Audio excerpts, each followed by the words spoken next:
Hey guys, good morning. It's Ron Williams here. It's Wednesday. It's noon Central Standard Time. I just ran up and down 3 flights of stairs to get here on time. So, catching my breath. Good morning. How are you? Wherever you are, I hope it is sunny and bright and warm there today because it's starting to turn cold in Illinois. It's probably the last time that you're going to see me not wearing a thermal t-shirt or flannel because it's starting to get cold. I think it's 38 degrees here today. I am not ready for winter. That's not my favorite time. But good morning, wherever you are. And if you're here today, would love to connect with you. Would love to hear your voice and hear your comments. And hang on one second here. If you show up on here, be sure to go down to StreamYard.com/Facebook and connect up your StreamYard, which is what I'm on, and it connects up somehow with Facebook. And once you do that, then you can comment, and you can comment anyway, but I can't see your name.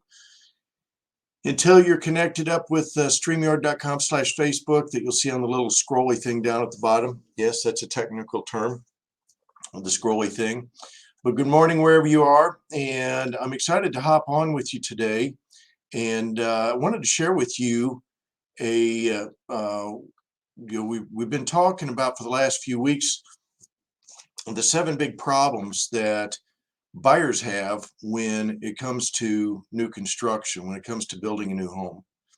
And the interesting thing about these is they are prevalent all over the United States in every market.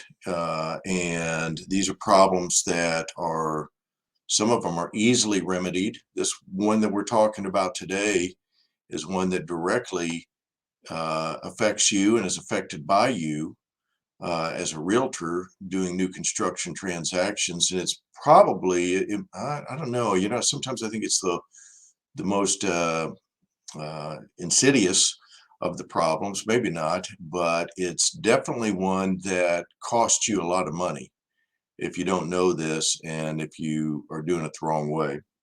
So I'm talking about 7 different ways that home building is broken for buyers and how we can step into this as a realtor and begin to make more money, how you can make more money by knowing this and being different, really just taking a different approach than all the other realtors in your local market when it comes to new construction.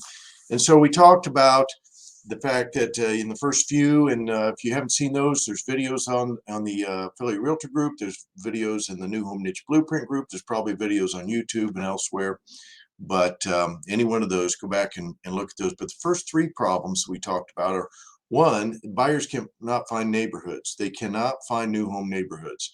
And, I won't go into all that. Number 2, they cannot find who the builders are, and they don't know the difference between a production, semi-custom, and a custom builder. And the smaller the builders get, they can't even find those builders. They don't know what their options are, and they need to know what their options are, right? If you're building a new house, if I were building my dream home, if you were building your dream home, you would want to know that you're making the right choice as far as the neighborhood and the builder. And the third thing is that buyers can't find you. They can't find the realtors who actually specialize in new construction. So those are the first 3. And the fourth one today, this is a pretty short one. I'm going to kind of fly through this, but absolutely, this is something that affects you even if you don't know it. And so this particular problem is one that you can change with your very next new home transaction. In fact, you can begin to change it right away. You could change it this week and begin to position yourself to make a lot more deals in residential new construction, either on the buyer side or the seller side. And this particular problem, so problem number 4 out of 7, is what I call realtor R&R. And it's, people are like, you're talking about, I don't get enough rest and relaxation, right? Nope, it's not that, even though, we all probably need more realtor R&R. That's not the one that I'm talking about here today. This one is particularly controversial, though, because Um, there's a wide difference of opinions on this particular topic. But it's an opportunity for you to step in a big way and make massive change in a very simple ways, but make massive change that are going to make you money and are going to position you as more of a VIP and an outsourced partner to the builders and the developers, and more of a fiduciary and a guide to the buyers themselves who are building a new home. But it is not, when I talk about realtor R&R, it's not rest and relaxation. It's not rinse and repeat. What it is realtor realtors who register and run away. Realtors who drop off their client, register them in the book with the builder, get their names down in the book, and then they just kind of retreat, and you don't see them again. Maybe once, but mostly you don't see them again until closing day. And I never realized when I started how big of a problem this was. The approach that I always thought that I had to take with a buyer, and it's the only thing I knew to do, was, once that buyer starts the new home transaction, and it doesn't matter where they start in the process. If you started with them at looking for dirt and in the neighborhood where they're going to build, and went all the way through, selecting the builder, selecting the lot, the builder, the floor plan, all the things that are going in the house.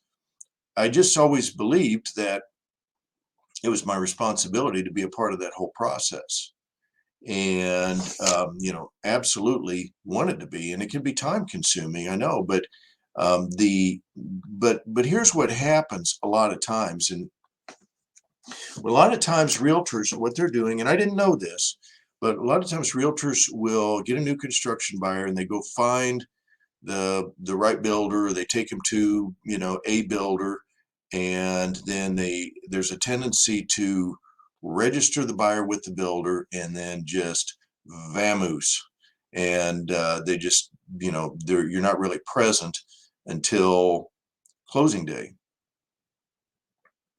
And it's interesting because I've asked a lot of realtors. I go in different Facebook groups and different groups that I'm invited to and stuff, and I'll speak to a group of realtors.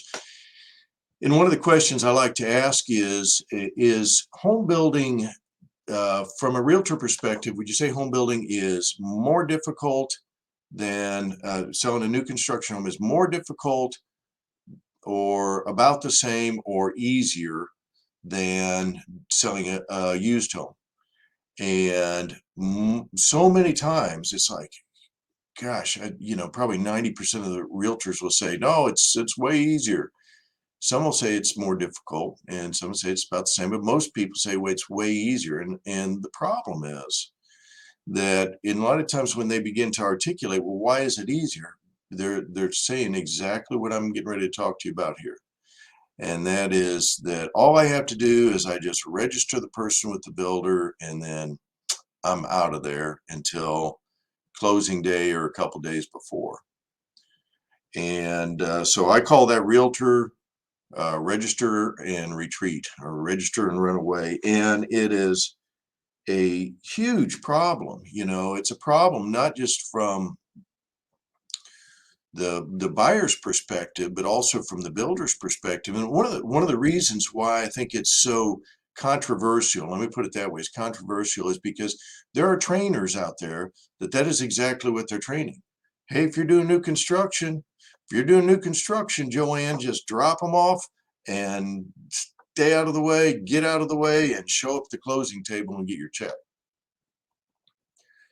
And I've actually had several conversations with builders who told me that this has happened to them on multiple or numerous occasions. So individual builders have said, yeah, I've had that happen a lot of times, Ron, and I don't bring it up, they do.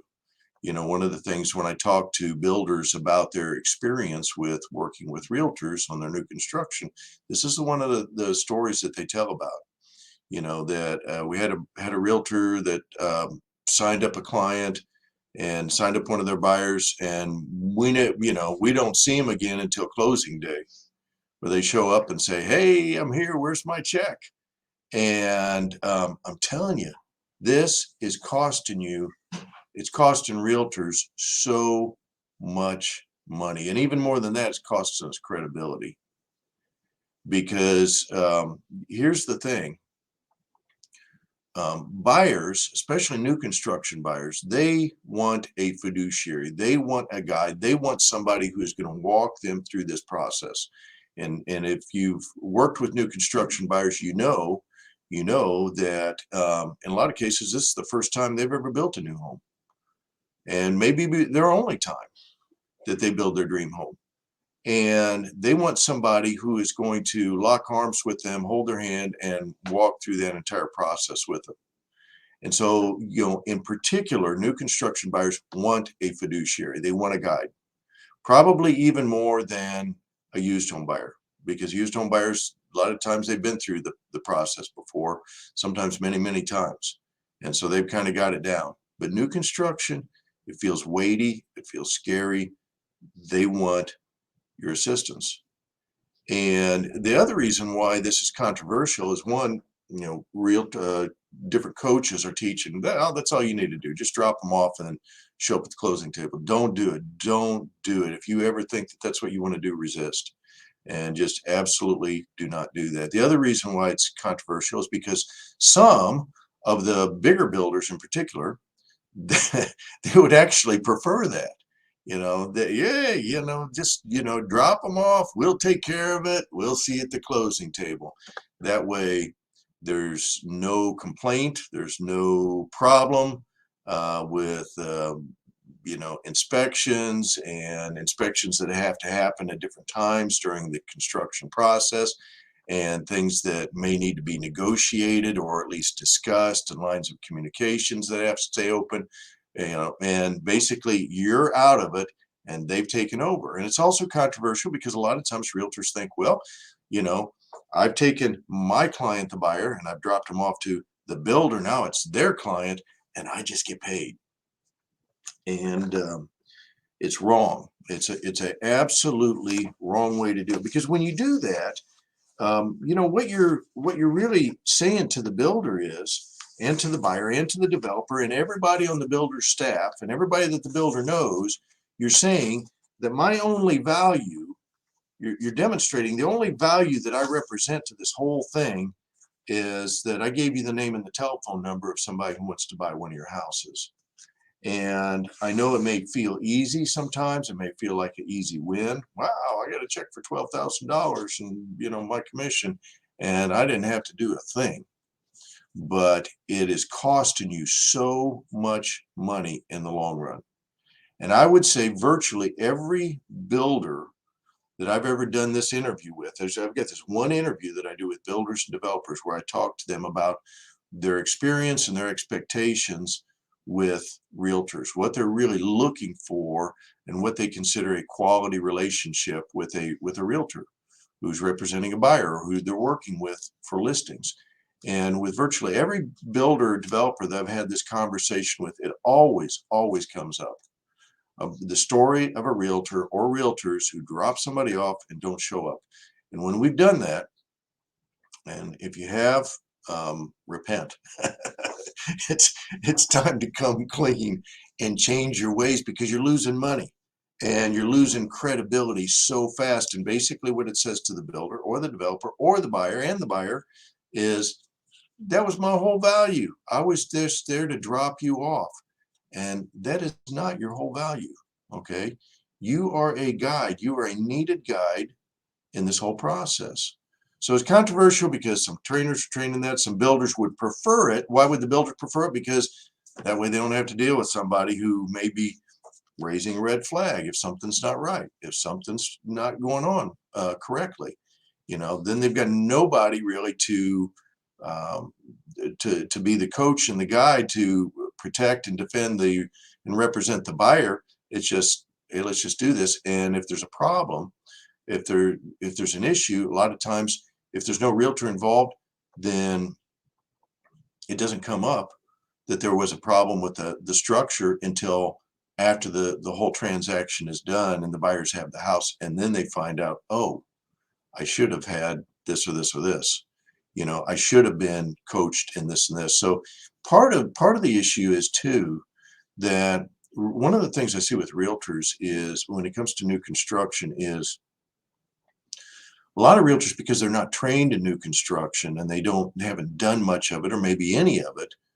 And so we walk into this transaction in this space not really knowing for sure what should I be doing? What is my role in this whole process? And I've had a lot of realtors say, well, Ron, is there anything I really can provide?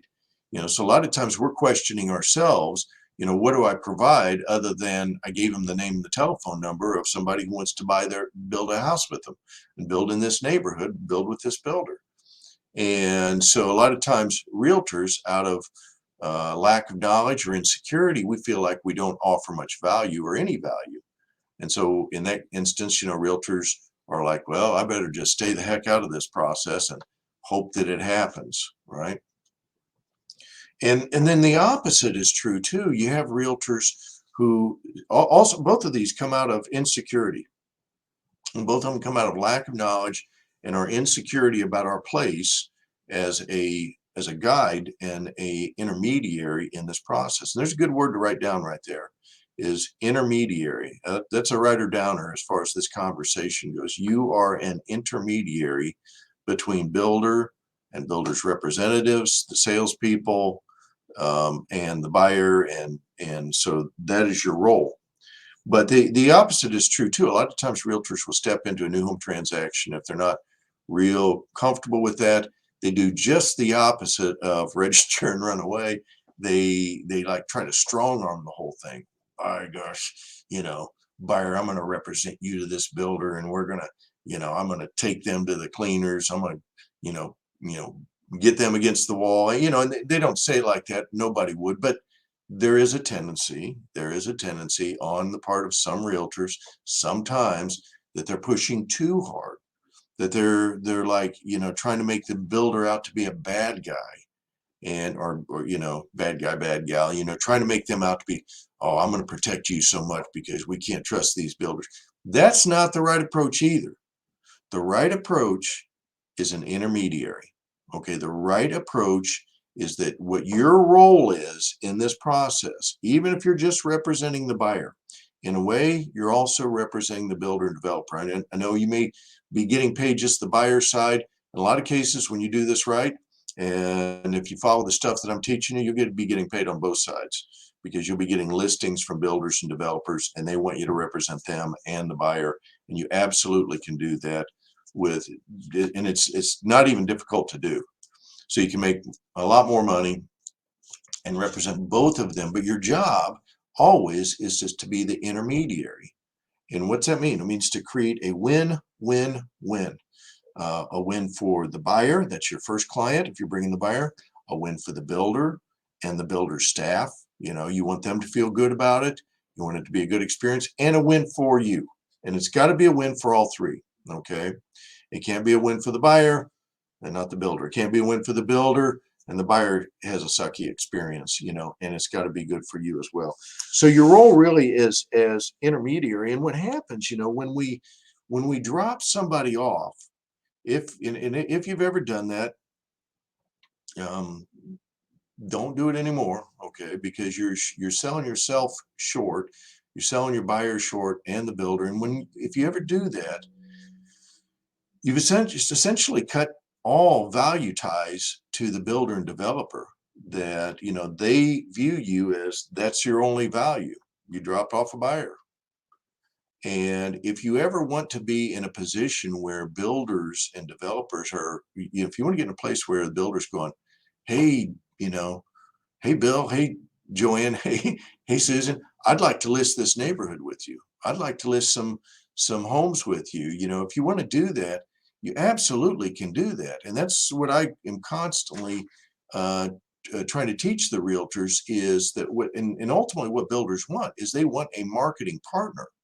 They want an outsourced member of their team who understands their business, who understands new construction buyers, has their finger on the pulse of new construction buyers, and is going to be a part of this process. They don't want, even if a big builder or some builders are like, hey, you know what? Just drop them off. I got it. I'll see you at the closing table. Stay out of the way. Don't do that. Resist. Okay. Because that will cost you deal after deal after deal. The transaction may happen, but all the follow-on transactions that could happen with the builder, they can happen with the developer, they can happen with referrals from the buyer. And by the way, new construction buyers refer other new construction buyers. They know each other. It's a huge network where they talk to each other all the time. One new construction buyer, when they get ready to build, they go talk to everybody else who's built a house.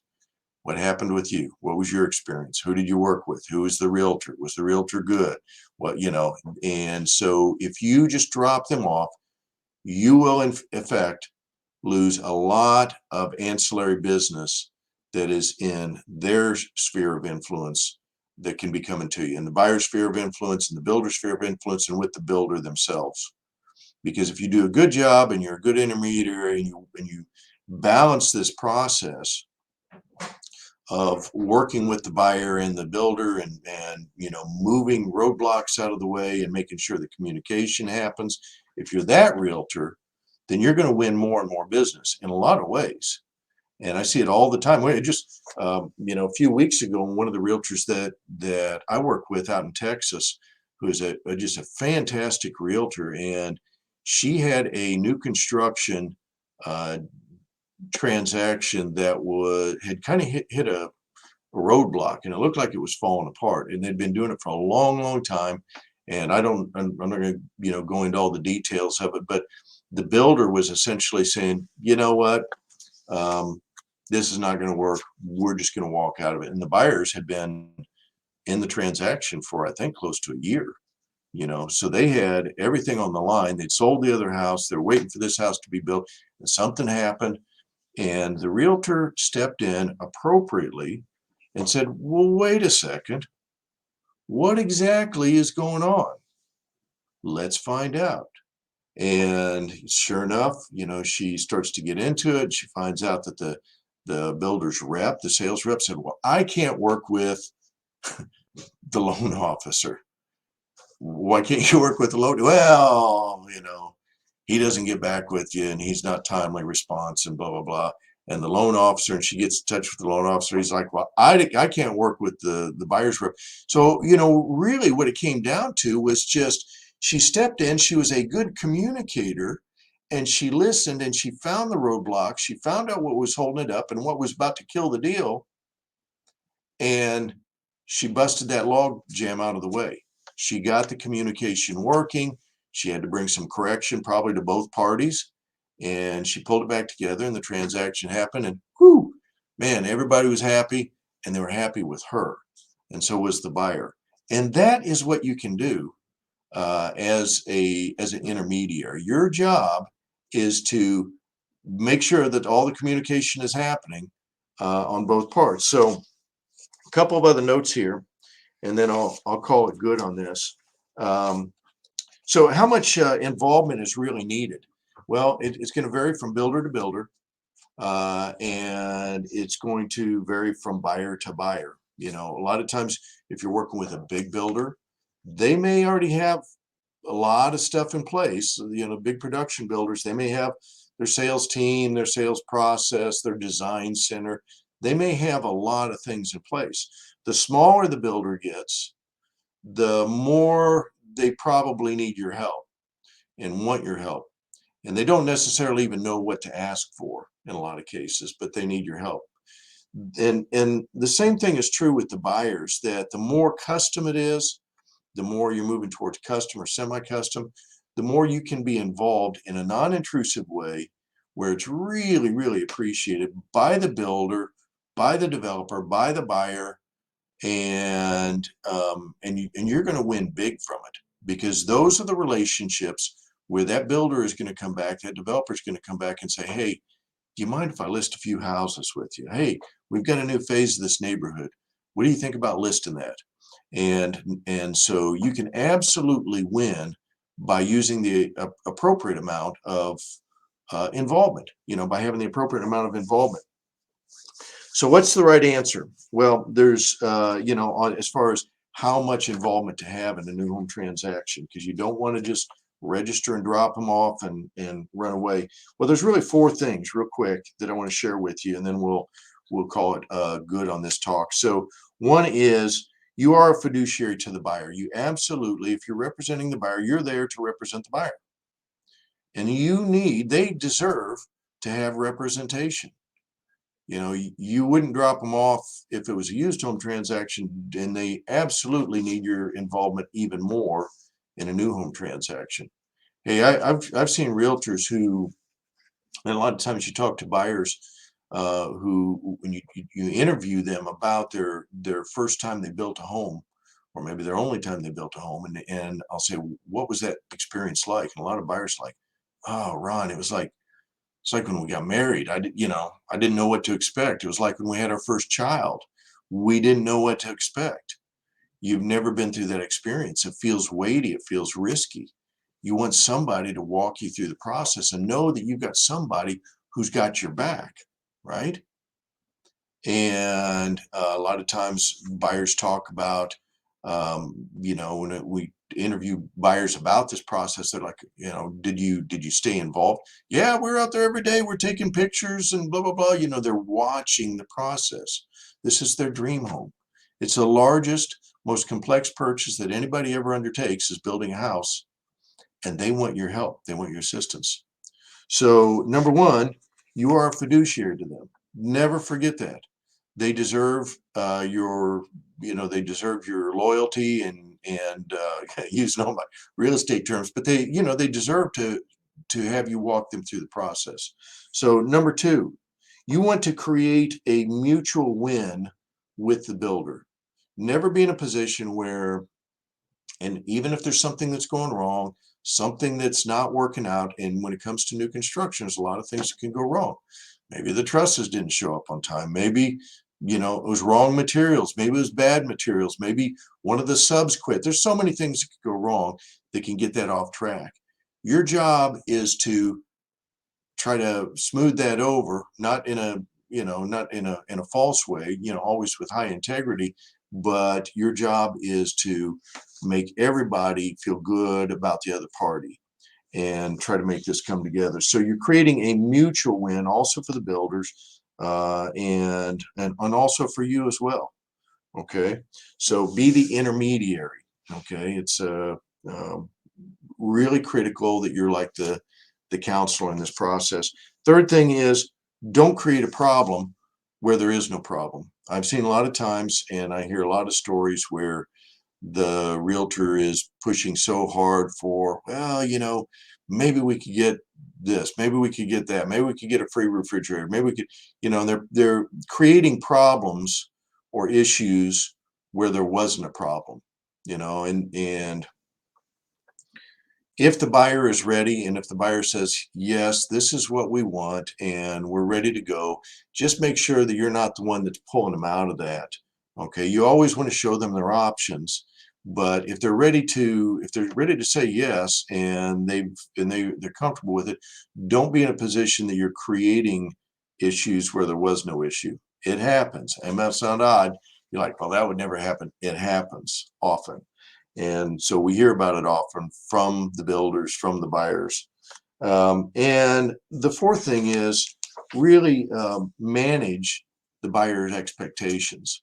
So when it comes to the buyers, and very often they haven't been through this experience before, and so they don't know what's appropriate as far as things that can be negotiated and should be negotiated, and things that can't be negotiated. And so you have to kind of manage that experience and let them know early on, hey, when you're building a house, it's an amazing experience. It's a beautiful experience. Can't wait to see your dream house and walk you through this process. But things a lot of times can go awry. Maybe somebody didn't show up that day, or we're delayed on materials. So you want to kind of pre-frame it, or just kind of set the expectations that there will be a little bit of flexibility. There will always be some issues, some questions, but don't worry if that happens. I'm with you. I'm going to walk you through this process. We're in it together from now to the time that the house is done. So if you set the expectations appropriately, then they know, and they're not freaked out if, you know, some little thing happens, there's a nail pop in the wall.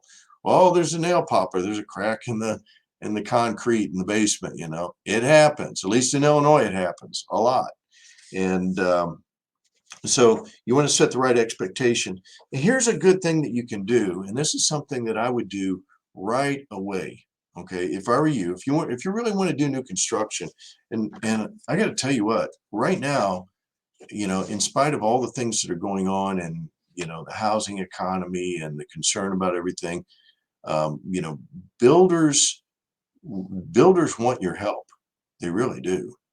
And so there's an opportunity where you can step into it right now and begin to build those relationships. And the way that you're going to do this, I call it pre-framing the relationship. But what you want to do is, go out and start meeting the builder and the builders and the builder staff, the salespeople, even the marketing people, the on-site coordinators, the online salespeople. Meet that front end team, the community manager. Meet them and start to build those relationships early and often. And I mean, right now, you know, as soon as the weather breaks, start going out and building those relationships and talk to them about the type of buyers that work best with them, the type of realtors and realtor relationship that they like to have, and what makes them unique as a builder.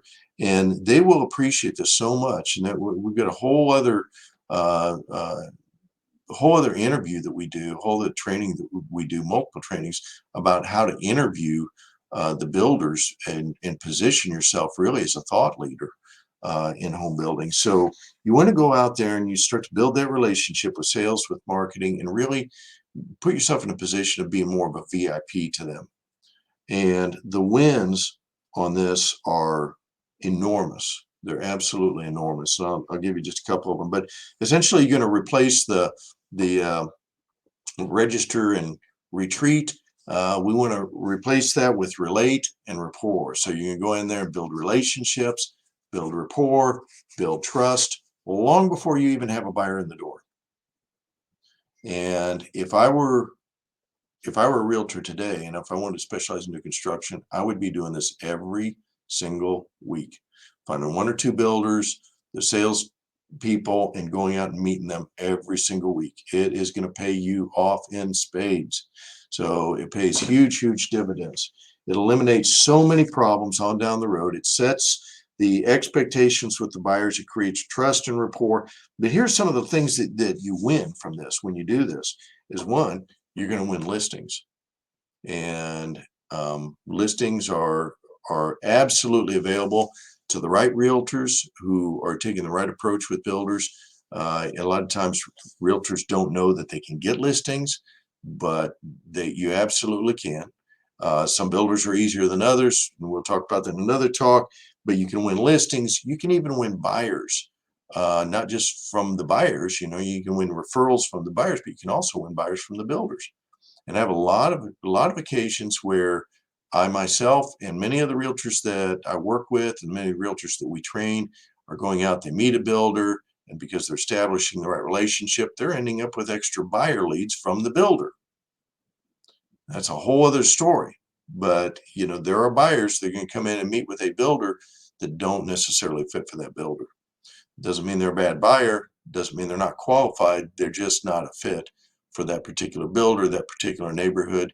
You can win those leads a lot of times. And it happens when you begin to go out and build the right type of rapport and relationship with the builder sales reps early in the process, even before you need to. Okay. So many ways to win when it comes to being an intermediary in new construction. But bottom line is, create communication, remove roadblocks, and the buyers they don't want to be just dropped off and then see you again at the closing table, and neither does the builder. And I know occasionally realtors feel like, well, I can do that way. resist. Do not do it, okay? Because it is costing you so much credibility and so much money and so much business opportunity from the builder, from the developer, from the buyer. So, hey, that's all I've got today. I wanted to share this with you, and I hope you take it and go apply it. Most important thing is go take one piece of this that made sense and go do something with it. Doesn't do us any good, or not a lot of good, to just hear it and then not implement, right? We can't be readers of the word only, that we have to be doers. So take something that I showed you here today. If you got something good out of it, share it with somebody else, invite somebody to the group. And if you need any help, be sure to reach out to me. I'm happy to give you any help I can to help you move along the way and start getting in a place where you can start listing builders, listing developers, attracting more new construction buyers, and closing these deals. It's a huge, huge opportunity, and I want to see you get a part of it. So, hope you have an amazing week. And oh, by the way, um, if you're in the path of the hurricane today, I forgot to mention at the top. Our prayers are with you guys here, and hope that everybody's safe. Be safe through this hurricane season, and want to hear from you. What your stories are on the other side of it. So, listen, I hope you have an amazing week wherever you are, and go out and be amazing for somebody else. And this is Ron, and I'm signing off. Have a great day. Bye.